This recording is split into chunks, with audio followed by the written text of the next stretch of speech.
All right, good morning, good evening, good afternoon, ladies and gentlemen, citizens of YouTube. This is Pastor Dow.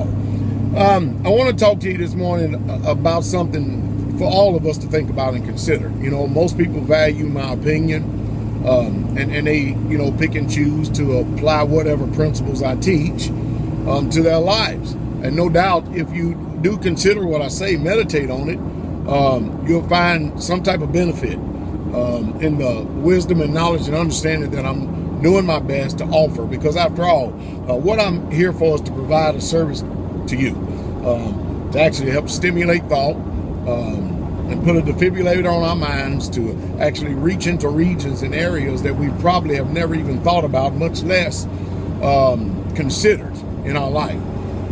Over in the scripture it says, can two walk together unless they agree? Now, of course, the answer is obvious. Two cannot walk together unless they agree.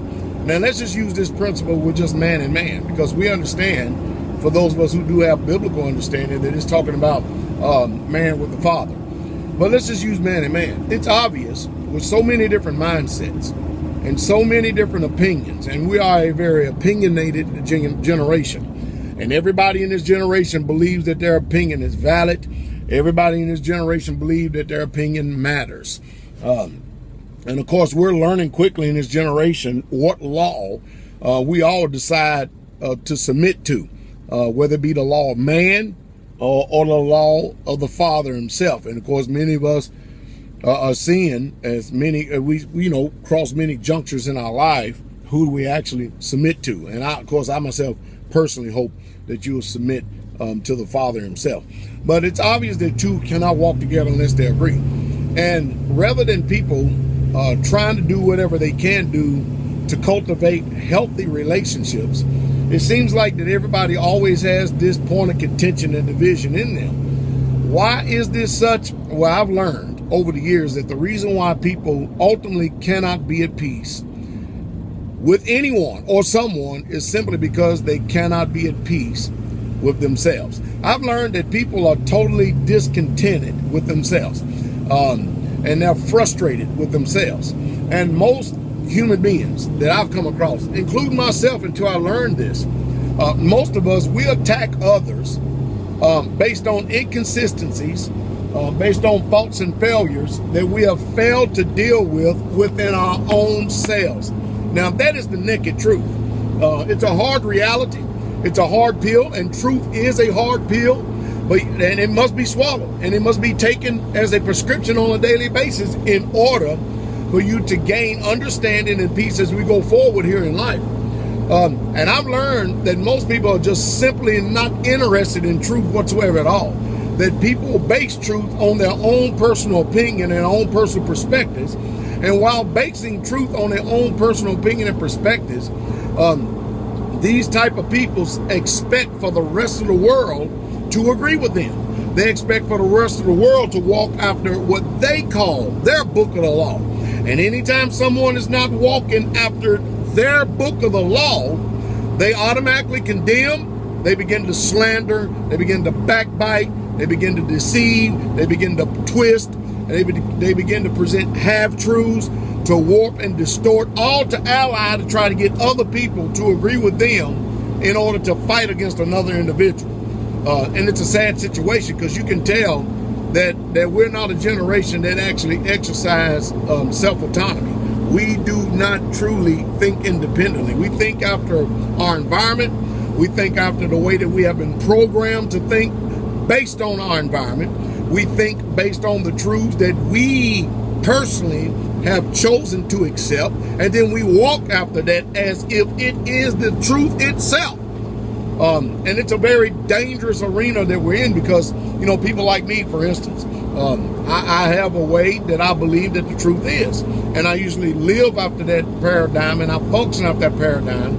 And anytime we get people that I can see that two of us just simply don't agree, rather than us frustrating our life, it's just better to just go ahead and part ways and then continue on in a way of peace.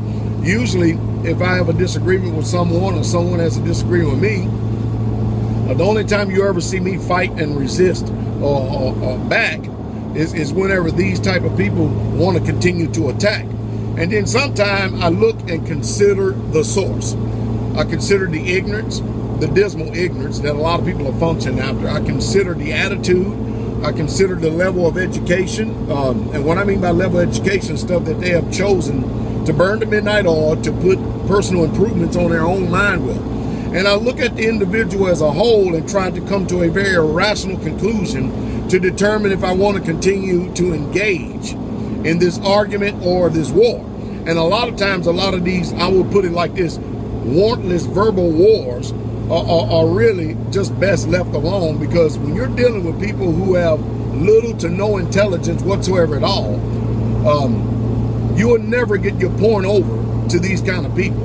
And because they're not listening, the only thing that they can hear is what they have already pre-programmed in their mind. So it's best to just remove yourself from a situation. Life is too short. Live at peace. Let them go on doing what they're going to do.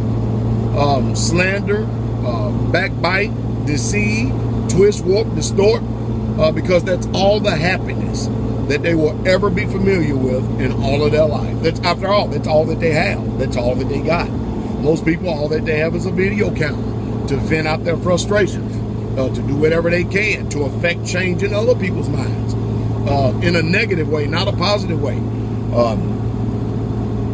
Basically, because of the principle of Matthew 7, people have refused to remove the beam out of their own eye, so therefore they cannot see the mote that is in others.